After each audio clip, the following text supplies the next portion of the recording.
Up there. Good morning, everyone. Thank you for joining us. First, I want to thank Javidan Rodriguez, our president at UAlbany, for hosting us here today at this incredible building, ETAC, which is a home of many important assets for the state of New York. The National Weather Service is here. We have Mesonet, so we have our meteorologists able to monitor in real time what is happening with the weather, and the weather has certainly taken a front row position in terms of our attention these days. I just want to take a moment to, first of all, acknowledge my extraordinary team with me. We have our Commissioner of Emergency Services, Jackie Bray. We have our Commissioner of Health, Dr. McDonald. We have Commissioner Sagos, our Commissioner of DEC, and they are on this nonstop because this continues to be a public health crisis, and we want to make sure that we are deploying all of our resources and help to anybody where we can. And the most important thing is information. The most important thing we can do is give people real-time information and let them know what they can be doing to protect the health of themselves and their families. So we've been acknowledging the fact that even today, after 6 days of notifications coming out from DEC, that people are aware that this is happening, that's, this is an extraordinary event. It's unprecedented in terms of the source of the air contaminants that we're experiencing right now, that we are now talking about the fact that there still remains poor air quality across the state of New York. And I just want to give an update from our update yesterday. We are still seeing every place is unhealthy except for the Adirondacks. Now, that might be a nice promotion for the Adirondacks. That is the only place with clean air in the state right now. We're seeing unhealthy air quality levels in Long Island, New York, Eastern Lake Ontario, Central New York, Western New York. And then we also have categories of healthy for sensitive individuals. So there's two different categories: unhealthy for everybody, unhealthy for people with sensitive sensitivities. That would be children, senior citizens, people with respiratory challenges. That would be the upper and lower Hudson Valleys. We saw yesterday some very disturbing numbers in New York City. They've come down from the 400 level, but we should never get complacent and think that the 200 air quality quotient index is satisfactory. But right now we're experiencing 209 in Brooklyn, 207 in Queens, and 191 in the Bronx. And again, normal is 50. Actually, quite often in the state of New York, we have pristine air. It's normally about 35. Frequently it's 35, normal is 50. So we look to see weather improving over a few days. We're having the rain right now. Apparently the particles attach to the rain and they come down, but it does have a chance to cleanse them. I can have more explanation on that from Jackie Bray. But we still have spikes, individual spikes of over 400 in some regions. And the message is this is not over. We might get a little respite, but I don't want people to let down their guard and to become complacent about this, because we have to be prepared for the winds to shift. This is the unknown. We're tracking the large plume that is originating from primarily Nova Scotia, eastern, and also Quebec, but also, knowing that this is going to continue to have a negative impact on our health. I don't think there's a single person who hasn't felt something different. More frequent coughing and just a tightness in the throat, a watering of the eyes. And those are for people who are healthy. For those who have health conditions underlying already, it's a real challenge for them. And so we want to make sure that you're getting in touch with people. There are people in vulnerable communities, people who may not be checking their phone every couple of minutes for updates. They may not be seeing the news, and these are the people we're trying to reach out to. We want to make sure that people stay indoors. Yesterday, we asked schools and child care centers to cancel or postpone outdoor school activities. Again, let's talk about the school environment. It is very safe in our school buildings, particularly since during the pandemic, we used federal dollars and we're aggressively getting new filters in our schools and our child care centers, so they are much safer than children playing outside. We've been asked often, should we be canceling schools? If that means the kids are going to be outside, absolutely not. Just after school activities that are outdoor we're talking about. We're also having employers encourage them to make sure their own employees are taking precautions. Our own state workforce, we are tracking the air quality regularly, adjusting work assignments, and asking our commissioners to be very attuned to what's going on in the particular region they are.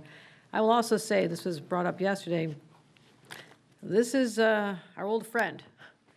One you never want to see again, perhaps, but this mask can make a difference, not just outdoor, although I did see someone outside running on my way here wearing one of these masks.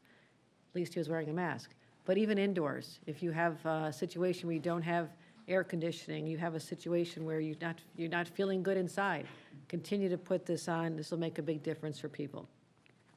We are distributing these. We did these during the morning rush this morning in New York City. We have them at state parks, MTA stations, Javits Center, bus terminals. So we're trying to be as, open-minded to different opportunities to get these out to people, encouraging local governments. We did a Zoom call last night with all the county executives and the mayors across the state, letting them know that we have resources. We have storage depots where we have these available to them as well. So I wanted to also announce that we are announcing that we are sending Force Rangers to Canada, larger scale operations. I can have Commissioner Hisegos talk about that, but this is after I spoke to the Consul General yesterday to just touch base in Canada, how they're doing, and he was meeting with the Prime Minister. We offered more assistance. We'd offered previously, but they're now taking us up on it, so we're sending our first firefighters. We're joining a member of individuals from New Hampshire and Maine as well. They'll be departing from the Saratoga Fire Department on Friday and traveling to Quebec.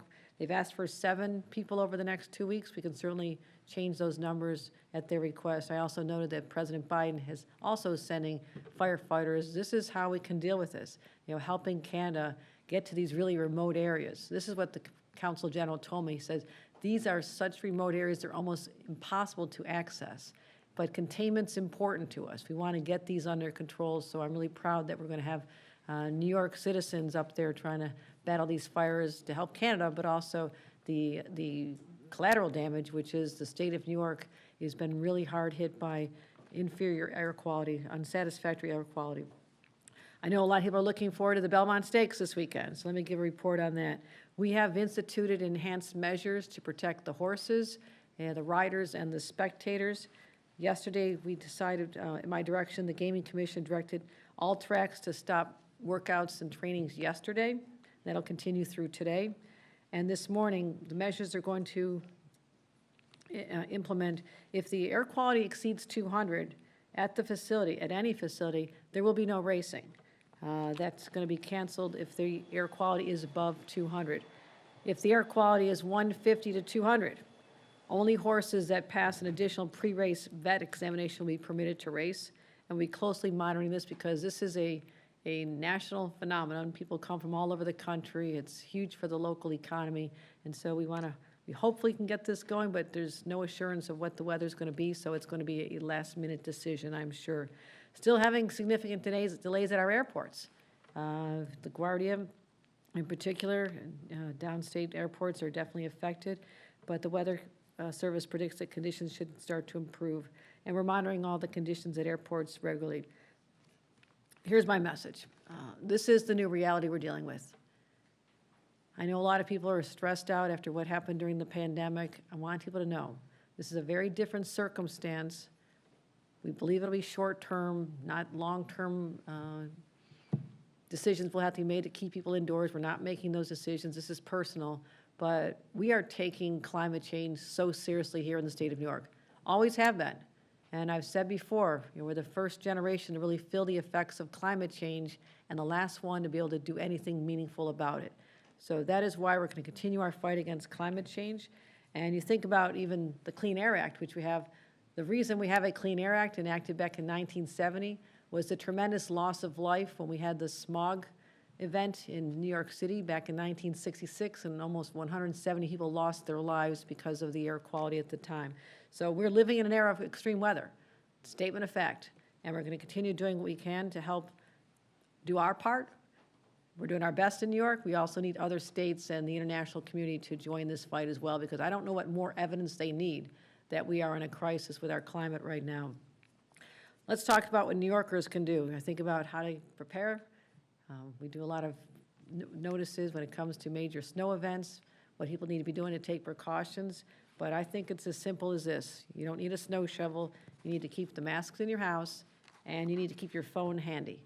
And there's information on your phone in real time. We can get you the numbers. You can look up easily just on your weather app.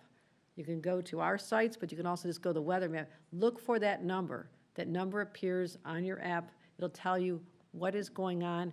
Right now, we're at about 191, I believe, in Albany. At least it was a little bit earlier today. So keep an eye on that. And that should gauge your family activities. You should make decisions based on those numbers and really restrict yourself until you see those numbers starting to get into a safer zone, and it's all very clear for people. But again, not everybody has a phone. They're not watching it all day. There are residents out there who need our help. Again, similar to a snowstorm, check on your neighbors. Check on senior citizens who may not be on a cell phone, may not be watching the news. And these are some of the most vulnerable people we have in our state. So this is another opportunity to be a good neighbor, to check in on people.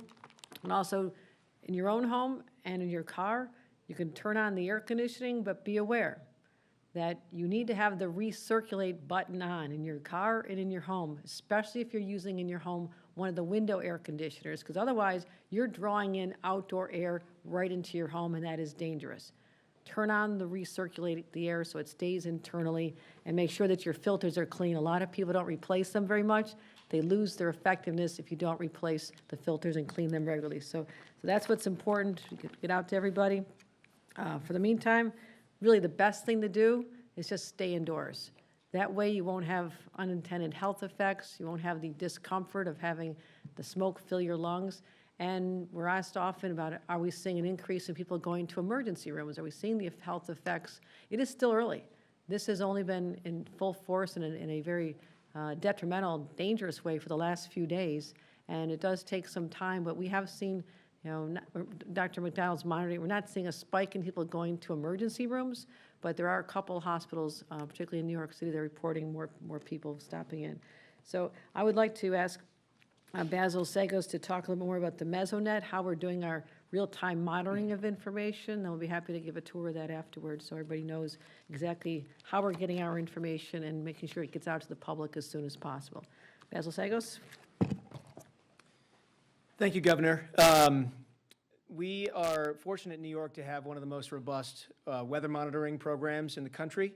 That's the Mesonet program, which has over 126 stations around the state. That gives us an unparalleled view into the weather patterns, climatic issues in New York State. That then feeds into our response. We marry that to DEC's very robust 54-station monitoring program, where we're monitoring for all of the materials, all the pollutants that you see right behind you. That feeds into the federal system. So when you're picking up your phone, as the governor mentioned, or on airnow.gov, you're actually looking at the DEC monitoring data. All of that comes together to give us a good picture, and we're lucky to have SUNY Albany and the great Mesonet program here to help guide the state's response. Thank you, Governor. Thank you. Hi. A couple on-topic questions. Yes, Councilman Cargo from News 10. I'm just asking, with field trips at the end of the year, what's your advice to parents and children? Keep an eye on the numbers, first of all, and they can change. I mean, the rain is going to drive the numbers down somewhat, so it's a little hard to do long-range planning, but I would, if it's today, I would discourage outdoor field trips, absolutely. Try to make an adjustment to do something with the children indoors. I know it'll be disappointing for some, but it is not safe to be outside. It is just not safe, especially for younger children.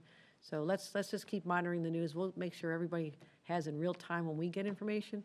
But right now, we would say if it's a week or so out, it's too early to say what the will be. But today, tomorrow, not a good idea to be out. Governor, just this week, you put out requests to bid for contracts to get rid of unused pandemic materials. You're trying to get masks in people's hands right now because of this. At one warehouse alone, there's 55 pallets of unused, expired apparently, masks. 33,000 pounds worth. How do we get to that point of having so much wasted material, especially at a point now where we could use it?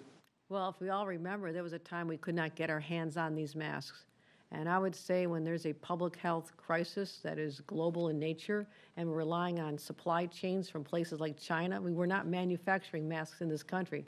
The smart thing to do was to stock up, absolutely stock up. And I think a lot of people appreciate the fact that we were able to distribute masks to hospitals and nursing homes and to vulnerable communities and our assisted living homes. We were able to do that because we amassed a large inventory, and we do have some remaining. We have plenty of masks in this time of emergency where we're getting them out to people. So you have to be always prepared for the worst. But again, is it frustrating that there's so much left over? I mean, there's 800 pallets of PCR test kits in one warehouse. There's 1,000 pallets of medical gowns, nearly 3 million pounds in one warehouse alone. Is that frustrating? There's so much waste? One never wants waste. Obviously, this was all decided at a time when we are still going through the throes of a frightening public health crisis. And decisions are made to secure that much. Before my time, because when I became governor, we had come through a lot of the pandemic, but then it's, ramped up again with Omicron. So I was glad we had that in inventory. I will never be, I'd rather be criticized for being over-prepared for a public health crisis than saying we just didn't even think about it, we weren't ready, and I'm sorry, those other states have more than we do because we weren't ready. That'll never be New York. Governor, is there any sense of like the toll that the smoke has taken thus far, like increased visits to emergency rooms, deaths, traffic accidents? Any sense of any numbers that have come in? Not seeing any numbers like that at this time. Dr. McDonald regularly monitors the emergency room visits, not seeing a spike for respiratory illnesses at this moment. There are individual hospitals, a couple in New York State have reported an increase. It is early yet. This has a cumulative effect, especially for people who insist on being outside, day after day. At some point, it's going to have an effect on them, I believe. And so it's perhaps a little bit early for us to have a full assessment of the health impact. Dr. McDonald, is there anything else on that? Let me just thank you, Governor. Let me just add this real quick. As a state health officer, I want people outside exercising. I really do. I want people out enjoying New York. It's interesting, my brother texted me just before this saying, good day for a run? I said, no. The air quality today, it's not a good day for a run. Probably a good day to go to the gym, though. So, take that as a tip here. But we are monitoring this closely. Keep in mind, one of the things I think the reason why New Yorkers are responding to this so significantly is you can see this, right? Everybody noticed it, right? And unlike the pandemic, you really could see the impact. So I think that's why people said, I'm staying inside. If I'm going outside, I'm wearing a mask. Because you're seeing people wearing masks today. It's interesting. Was there any, right here, was there any indication it would be this unhealthy? You said you had some heads up it was gonna happen, but was there any notice that it would be, the numbers would look like this at this point? No, there was not a way. 6 days ago when we started giving out our announcements to be prepared, we were monitoring, and I can have Jackie Bragg talk about how we started watching this. But these are unprecedented numbers. We would be concerned about a 200 level, which is where we are in much of the state today, 150, 200, 250. But for areas of our state, even yesterday, to have hit 400, that is extraordinary. And this is the worst air quality we've had at least since the 1960s when we started monitoring. And that was the time when it was pre-Clean Air Act, and companies and industry all over the state of New York were able to discharge pollution into the air, and we're as bad as that time. And that is what is frightening about the moment we're in right now. That is the shock value of this, but it's also a wake-up call that this is the new normal for what we're going to be dealing with. When I spoke to, I think I mentioned this yesterday, when I spoke to the Canadian Council, he said that the wildfires that they're experiencing, and they had them out west last year, we're experiencing it here in New York because they're in the east, but they've been going on for a long time. He said that their increase is up 1,400% firefighters in Canada. And we have, I want to get a word out to people too, we could have our own wildfires here. Despite some rain today, it has been unusually dry. So please be smart. Do not be the source of the next wildfire in the state of New York when you're out camping or going on a picnic in one of our great state parks. And so everybody has to be very cognizant of the role that they can play in protecting themselves, but also helping us protect each other. On that bigger Governor, scale. you mentioned climate change and New York's efforts to take action on climate. The renewable developers and offshore wind developers have now asked the state to increase their subsidies to continue with their projects. Does that threaten New York's renewable goals and achievements? And do you support that petition to increase the subsidies? We're looking at everything on a case-by-case basis. Ramping up this transition is critically important to all of us.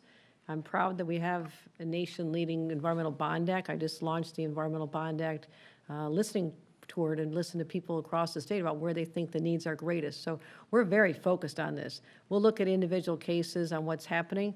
Obviously, since much of these decisions were made a few years ago, there have been supply chain issues and other issues that were perhaps were definitely unintended. So I want to make sure we continue leaning hard into those industries. Renewables, that's our future. Offshore wind, that's our future. Wind and solar, that's our future. And we're not stepping away from that because as we see today, with this dangerous situation we're here in today in 2023, we have no other option. We have to power through this and let the people of our state and our nation know that we're going to continue to lead because failure is not an option. Thanks, Thanks, everyone. everybody. If Thanks, there are guys. rumors that there could be a housing bill before the legislature, would you Exactly. consider issuing a message of necessity? Thank Would you you. consider issuing a message of necessity for a housing bill, Governor?